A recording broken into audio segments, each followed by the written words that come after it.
Lorrinda, and today we're doing the Saturday training opportunity for Team Favor, and we want to talk about Socialize or Agonize.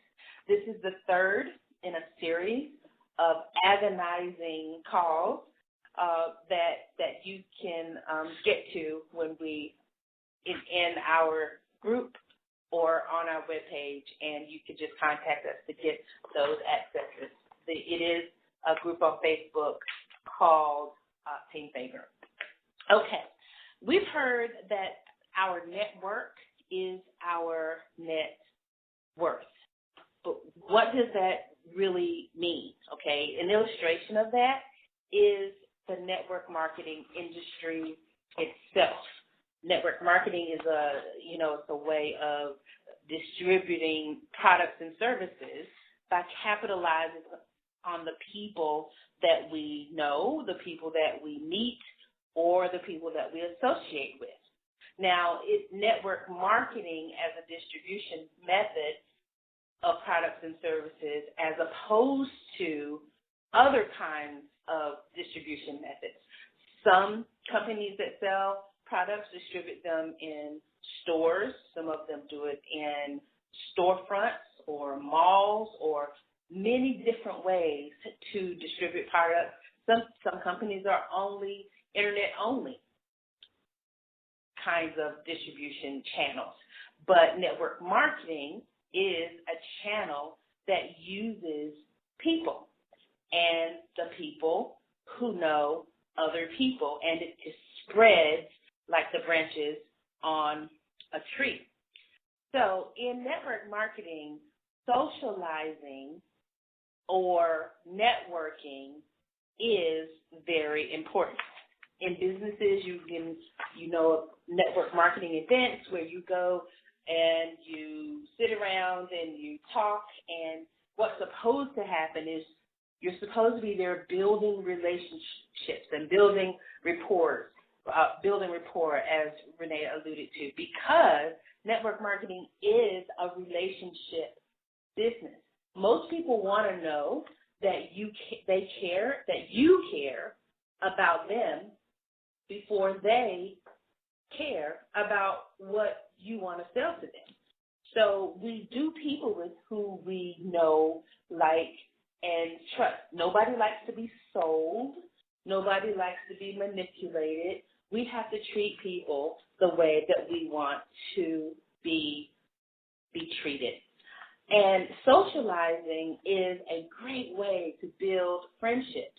Now, if you are strategic with your socializing, meaning you make an effort to hang around people and be around people that have a like mind, that have a desire to create wealth, that have a desire to do better in their lives, that have a desire to make progress, then the conversations that you have when you're socializing, even if you're just having fun or laughing about something or watching a video or watching a movie, you are going to choose things because you're in that social setting that are fun. But since you have like business minds or like business interests or progress, you choose to be progressive and upward mobile people, those conversations and those social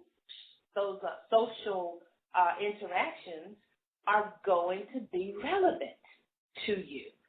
So the more you socialize, the more you get to know people, the more they get to trust you, and it makes business transactions and collaborations all the more easier because you build that trust.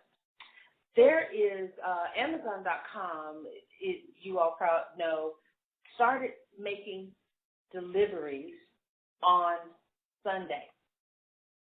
They started making deliveries on Sundays, and the business world was just amazed that how could this private company get the post office to deliver their goods on Sunday.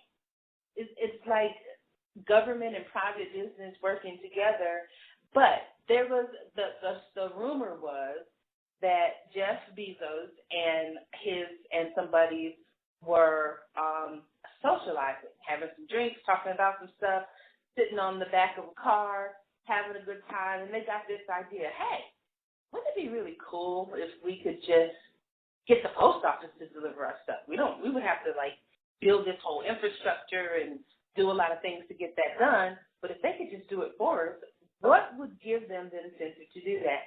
So just this little thing in jest during socializing many months or years down the road became something that actually happens. We get our packages. I'm a big Amazon.com fan, and we now get our deliveries on Sunday from the post office, which is awesome. And, of course, the post office will deliver Amazon packages that fit their particular model. They do that in Raleigh, throughout the week as well. So this call is about socializing, and socializing is a huge part of doing business and what is actually going to work for you. Now, if you don't like people, you really should not be in business. At least you should not be in the network marketing business, because if your goal is to just manipulate people or just be socialized or connected to them long enough to get their money, then that is not going to work. People see right through that. You see right through that when people are just not genuine. And we really want to build relationships that last very, very long times. Okay, fortunate for you, if you don't have very many social skills, like I did not, because I was a programmer and I worked from home for many years, my social skills were not the best that there was. I think I was 40 years old when I finally went to a club. You know, I needed to understand what was happening in the club. So I was 40, and I went to a club, and I haven't been back because I'm like, this is really stupid. You can't really talk to anybody. The music is too loud, and people spend 2.5 hours drinking so that they could dance for 2 hours to get the courage. They spend 2.5 hours drinking to get the courage to dance with people for 2 hours. That was my assessment of it. I don't know if that's really how it goes, but that is exactly how I assessed it. So fortunately, being social is a skill, and we first are introduced to it on the playground. We are influenced by our social circles in high school. We discover ourselves, and we discover society and what our role is in it in college sometimes, or in that time in our adulthood when we realize, okay, I got to figure out a way to sustain myself. So that's kind of when we discover our social self. And business is the perfection of being social, networking, okay? Your network really is your net worth. If you are the smartest person in your circle, you may need to think about a different circle, because if you're the smartest one, that means you're not growing. Mentors are people that we need to try to be around, that we need to make a point to find somebody who's been where you want to go and who's interested in teaching you, or at least sharing with you, things that they have learned. Now, if you were not born with a silver spoon in your mouth and you did not talk about wealth creation at the kitchen table because that's what your family did for years and years, you have business passed down from generation to generation, if that wasn't how you grew up, you are not going to live long enough to understand the wealth-building principles that some other kinds of families have built into their families, because that's who they are. So in order to cut that learning curve, being around a mentor and learning from somebody who's been where you want to go is absolutely essential. Now, when you have a mentor and they agree to take you on as a mentee, you are going to have to dedicate yourself to going through a transformation, because if you're going to have to think differently, probably go different places, you might have to dress differently. Definitely think differently, though, because just the fact that they have stuff that you don't and they have the stuff that you want says that they do some different things. And what they ask you to do may be completely counterintuitive because that's not the way you think. But I challenge you that if that person really is someone you want to be like, or at least you want to have their lifestyle, allow yourself to trust that they know what they're talking about, because clearly they're in a place that you're not. And even if it feels totally not who you are, totally not what you're capable of, at least give it your best shot, because all that you can do is all that you can do. And I promise you that all you can do is enough. But only you know in your heart of hearts, if you are doing absolutely everything that you can do. You gotta want your desires just like breathing. You have to want it very, very badly so that you will actually stay on point, stay on task, and stay focused. So in order for us to be a good leaders, we have to be a good follower. And in success leaves clues. So we are looking at the success of other people and emulating them. Now, yesterday I was at a meeting of Chinese investors that were looking at the EB-5 program at regional centers manipulate, that regional centers work in. And the EB-5 program is a program that we think of as the green card program. And it was established in 1990 by Congress to stimulate the economy and get businesses to stimulate the economy through job creation and capital investment by foreign investors. One fact that stood out to me when the attorney was talking about the regional centers, which is the centers that actually manage the AEB-5 project. Okay, so like a project is, there's a foreign investor that wants to create a hotel in Atlanta. And he goes through a regional center to to put together all of the pieces that the program is going to need. Now, if it's just one investor, the program requires that one investor create at least 10 jobs, and those 10 jobs are maintained for a period of time. In this whole project that the regional center is managing, there is real estate purchase, there's vendors that have to be put into place, there's other financing that has to be had.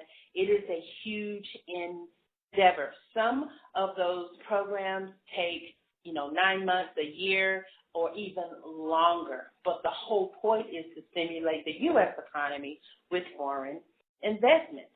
The thing that stood out to me when the attorney was going over this program is that over the last year, there has been 100% increase in the number of regional centers trying to help foreign investors invest in the United States.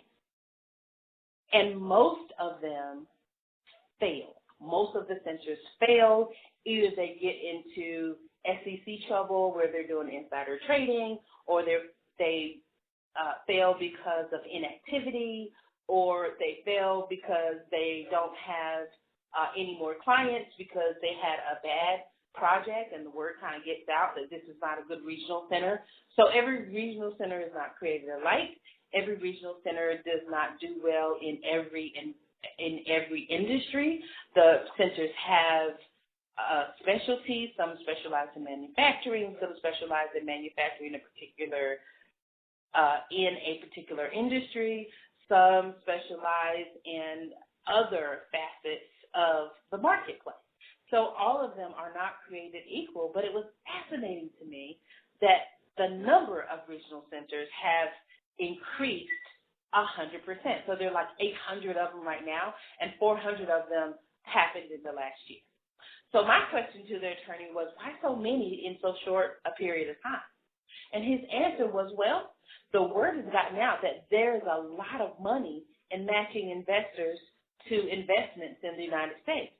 But a lot of them fail because they do not have relationships with people who are in China already. You don't know any of the people. You don't know their culture. You don't know how they do business. You haven't been socialized. You haven't had any cultural training. All you know is that you're in the United States, you have a good investment, and you're going to go find some foreign money for it. And they just simply are not trusting those people with those dollars. You've got $21 million to invest. You're just not going to give that to anybody. How about a friend of a friend of a friend that comes as a referral from a friend? That might actually work. The attorney spoke about Radio Shack going into bankruptcy. One of the attorneys there was actually a bankruptcy specialist. And when Radio Shack was sold to a foreign country, to a foreigner, by the way, that company actually bought all of Radio Shack assets that was in bankruptcy, but they did not buy the intellectual property that Radio Shack had. So the brand, the actual things that Radio Shack sold, the name itself, Radio Shack, and the logo, all of that stuff, that was still on the table. And this particular attorney was contacted about bidding on or buying those assets from that bankruptcy. Now, this attorney was contacted because she already knows people in Beijing. Her daughter is fluent in Mandarin Chinese. She has actually lived in China for some time, so there is relationship there. And the commissions and the money that she made from that $21 million bid came about because there was relationship. They were actually in the same network, or they were socialized. So all of that is to say that lots and lots and lots of business is done simply because there is a connection there. So this is just to encourage all of us to be social with people, not just for the purpose of doing business with them, but because you genuinely like them and you genuinely like the way that they think. So that's basically what I have today, is just an encouragement or just a strategy to make progress by being social. And just remember, the difference between what you have and what you want is the same difference between what you know right now and what you don't know. So in order to have what you desire, you have to be in a learning mode always. And that is the point of these training opportunities. So I encourage you to be genuine, to get to know people, serve them, go in with an attitude of service, that go into what can I do for you first, socialize, and build wealth. Okay, that's all I have, and I'm going to go ahead and open the call back up. And if you have a comment or a question, you can just go ahead. Anybody have anything they'd like to comment or add or something in that realm? Thanks, great stuff. Oh, gosh, I'm sorry. Say it one more time, honey. Thanks, Lorrinda. That was great stuff. All right. Appreciate that, Paul. Okay. Wonderful. Okay. It seems like that was it. I am going to make this call available in the Team Favor group, and I'd like to close with may your valley be lifted and your mountains move, and may your life be divine by design. Bye now.